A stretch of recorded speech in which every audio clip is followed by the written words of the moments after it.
Tonight I'll be presenting Agenda Item 96, case number MPA 06006-02, and that would be the adoption of the Dawson Neighborhood Planning Area Future Land Use Map. For our new council members who might not be familiar with the Future Land Use Map, it is one of the most important tools in a neighborhood plan, and it provides direction as to how the community would like to see their neighborhood move into the future.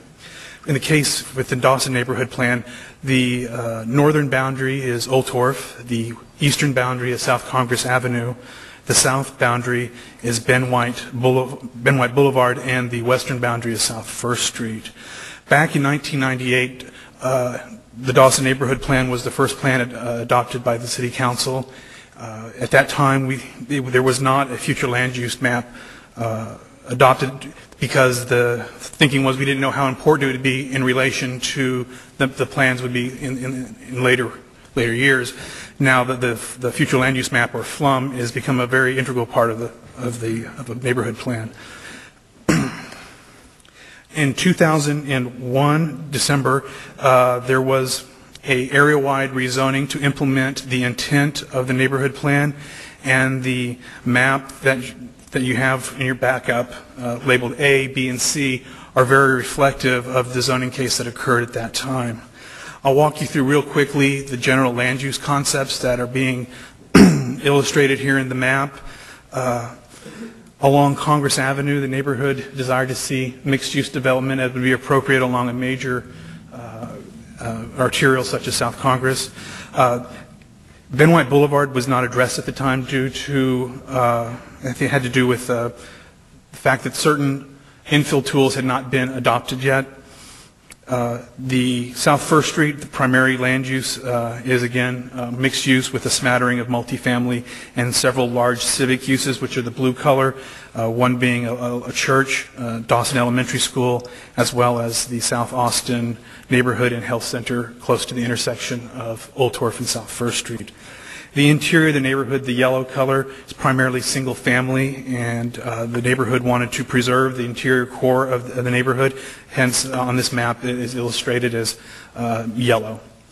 And throughout the neighborhood, there are smatterings of orange, which represent multifamily, and those represent existing multifamily uses that are in the neighborhood.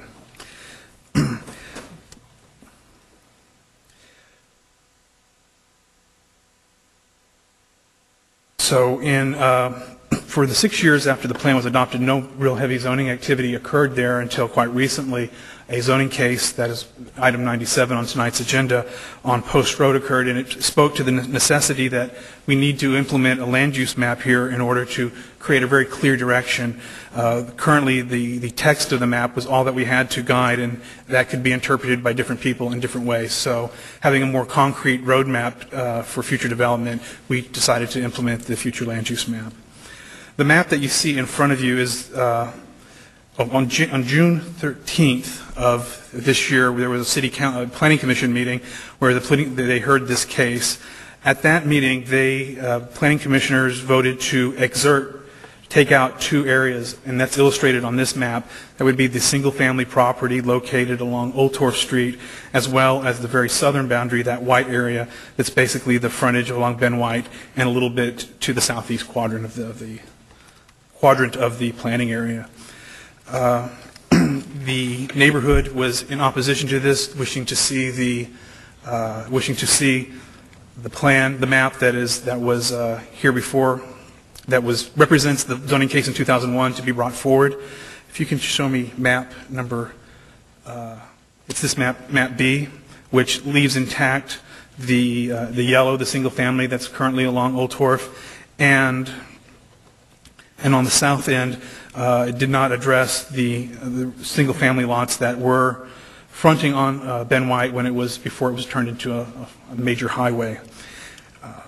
The next map, map B, was proposed by a representative of a property owner down in that area. Map C was proposed by a property owner down there, and the recommendation there would be to, in the bottom southeast corner, that outlined in red, to recommend mixed-use development at that site. So there are three motions tonight. Well, that concludes my presentation. If you have any questions, I'd be happy to answer them at this time. Thank you, Mark. Questions of Mr. Walters, Council? So, Well, I guess the motion would come after the public hearing. There are several representatives from the neighborhood as well as property owners who represent land down in that southeast quadrant who wish to address the council. great. Thank you for reminding me. Okay.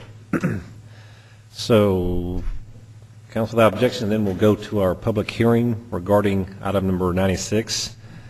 And we have a number of folks, 14 folks signed up wishing to speak, one in favor and most everybody else, sorry, one in favor, 14 against, and 3 neutral.